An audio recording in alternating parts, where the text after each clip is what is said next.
Hello guys, pure Tamil movie DNA తెలుగులో డబ్బై Telugu title వచ్చేసి మై బేబీ. ఇక సినిమా రివ్యూకి ఎంటర్ అయ్యే ముందు కింద లైక్ బటన్ లైక్ చేసుకొని చాలా సబ్స్క్రైబ్ చేసుకొని వీడియోలోకి ఎంటర్ అయిపోదాం. డైరెక్టర్ వచ్చేసి నన్సన్ వెంకటేశం. ఇక సినిమా హీరో వచ్చేసి అధర్మ మురళి, నిన్సన్ సజ్జన్ హీరోయిన్. ఇక సినిమా కథ వచ్చేసి మన హీరో ఒక అమ్మాయిని ప్రేమిస్తాడు. అయితే ఆ అమ్మాయి వాళ్ళ పేరెంట్స్ ఆ అమ్మాయికి వేరేతోని పెళ్లి చేసేస్తారు. అయితే అమ్మాయి ఆ వ్యక్తిని యాక్సెప్ట్ చేయలేకపోతుంది, ఎందుకంటే మన హీరోని ప్రేమిస్తుంది కాబట్టి. ఇక అవంతా అమ్మాయికి నచ్చక అమ్మాయి ఏం చేస్తుంది, ఆ బాధను తట్టుకోలేక సూసైడ్ చేసుకుంటుంది. అయితే మన హీరో అమ్మాయి వదిలేసి వెళ్ళిపోయినానికి పిచ్చి తాగుపోతూ అయ్యి మొత్తం ఫుల్గా తాగుతూ మొత్తం గలీజ్గా అయిపోతాడు, మెంటల్గా తన డిస్ప్రెషన్లోకి వెళ్ళిపోతాడు అని చెప్పుకోవచ్చు. దాని తర్వాత మన హీరో ఇలా బయటికి వస్తాడు. ఇప్పుడు అసలైన కథ. మన హీరో ఆ మెంటల్ కండిషన్ తెలుసుకొని ఒక యోగా క్లాస్కి పంపిస్తారు వాళ్ళ అమ్మా నాన్న. పెళ్లి సమయం ఆసనం అవుతుంది. ఇక మన హీరోకి పెళ్లి చేద్దామన్న సమయంలో మన హీరోయిన్ ఉంటుంది. మన హీరోయిన్కి కొంచెం పిచ్చి ఉంటుంది, అంటే కొంచెం ఏదో సంథింగ్ ప్రాబ్లం ఉంటుంది. అయితే ఆ ప్రాబ్లం తెలిసి గిట్ట మన హీరోకి ఇచ్చి పెళ్లి చేద్దాం అనుకుంటారు మన హీరో వాళ్ళ పేరెంట్స్. అయినా సరే మన హీరో నోరు మూసుకొని ఎంగేజ్మెంట్లో మన హీరో వాళ్ళ ఫ్రెండ్స్కి తెలిసిపోతుంది. అప్పుడు అక్కడ వాళ్ళందరినీ నిందిస్తారు, వాళ్ళ ఫ్రెండ్స్ వాళ్ళ పేరెంట్స్ని అందరినీ. అయితే ఆ సమయంలో మన హీరో లేచి అమ్మాయిని తీసుకుపోయి నేను ఈ అమ్మాయిని పెళ్లి చేసుకుంటాను, ఈమె నాకు కరెక్టు అని చెప్తాడు. ఇక అక్కడి నుంచి లవ్ స్టోరీ మాత్రం ఫెంటాస్టిక్గా మూవ్ ఆన్ అవుతుంటుంది.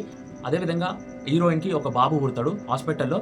అయితే హాస్పిటల్లో సంథింగ్ క్లీన్ చేసి హాస్పిటల్లో తీసుకుపోయి మళ్ళీ తీసుకొచ్చి ఇస్తారు కదా బేబీని. ఆ సమయంలో మన హీరోయిన్ పాపని గుర్తుపడుతుంది. ఇది మన పాప కాదు అనేసరికి ఎవరు నమ్మకున్నా కానీ మన హీరో నమ్ముతాడు. హీరో నమ్మినాక వాళ్ళ పాపని ఎలా తెచ్చుకుంటాడు, దాని తర్వాత దాని వెనకాల ఉన్న స్టోరీ ఏంది అనేది సినిమా కథ భయ్య. ఓవరాల్గా అమ్మ ప్రేమ ఏందో తెలిసిపోయిందని చెప్పుకోవచ్చు సినిమాలో. సినిమా చూశాక మీ అందరికీ చెప్పాలనుకుంటున్నా భయ్య కొన్ని విషయాలు.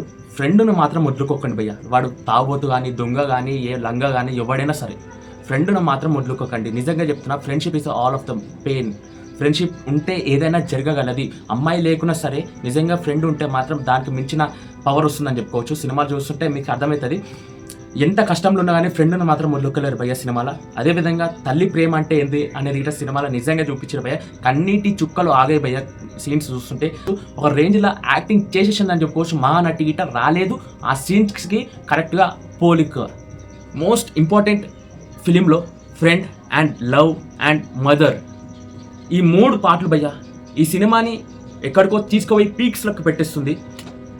అదేవిధంగా ఈ సినిమా కథ డిఫరెంట్గా ఉంటుంది అనుకునే ముందు ఈ సినిమా మనకు తెలిసిన కథనే అనిపిస్తుంది, కానీ ఈ సినిమా కథ చాలా డిఫరెంట్ కథ భయ్య. నిజంగా బీజిఎం సౌండ్స్ బాగున్నాయి, సాంగ్స్ బాగున్నాయి.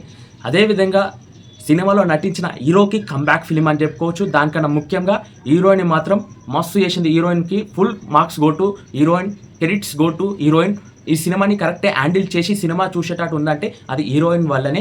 డైరెక్టర్కి ఇయ్యొచ్చు మార్క్స్, కానీ హీరోయిన్ లేకుండా ఈ సినిమా అంతగా నడవలేకపోతుంది అని చెప్తాను నేనైతే. ఓవరాల్గా డైరెక్షన్లో కొంచెం మైనస్ ఉన్నాయి, బట్ అవన్నీ మైనస్ ప్లస్గా మారినాయి. సినిమా చూస్తుంటే ఆ విధంగా ఉంది.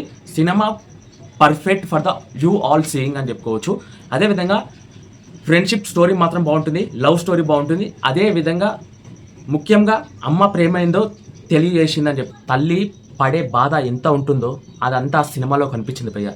ఒక్క క్షణం గిట తల్లి ముందు తన కొడుకు ఆర్ బిడ్డ లేకపోతే ఎంతగా బాధపడుతుందో ఆ సీన్స్ మాత్రం లిటరల్లీ బాగుంటుంది భయ్య. బాగుంటుంది ఏంటి భయ్య, అది ప్యూర్ లవ్ భయ్య. ఆ తల్లి నుంచి వచ్చిన లవ్ అది.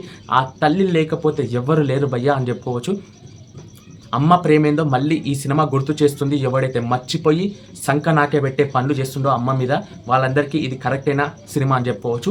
ఓవరాల్గా సినిమా నాకు నచ్చింది. మరి నా రివ్యూ చూసి ఎంతమంది సినిమాని చూస్తున్నారో ఒకసారి కామెంట్ చేస్తూ, అదేవిధంగా సినిమా చూసిన వాళ్ళు ఉంటే మీ అందరికీ ఎలా అనిపించిందో ఒకసారి కామెంట్ చేసి, అదేవిధంగా నా మాటలు మీ అందరికీ ఎలా అనిపించాయో ఒకసారి కామెంట్ చేయండి. అదేవిధంగా మన ఛానల్ సబ్స్క్రైబ్ చేసుకోండి, లైక్ చేసుకోండి, మరిన్ని అప్డేట్స్ చేసుకోండి.